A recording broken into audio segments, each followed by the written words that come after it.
la part de Mbaye Sary Ndiago la part de Bin Mari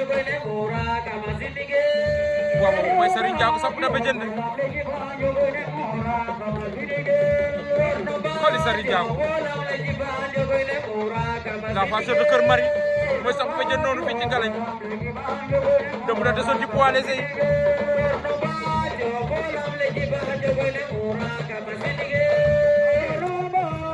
Coly Sary Ndiago mu ngay yëngal waaw dafa am doole waaw Mbaye Diouf Sary Ndiago ngow de doomu Kër Mari bi ndeysaan doomu Gandiaye bi samp na ba jënd waaw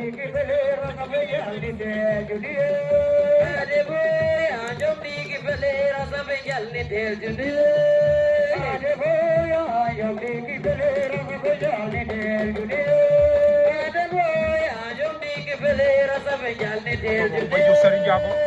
mu samp ba jënd noonu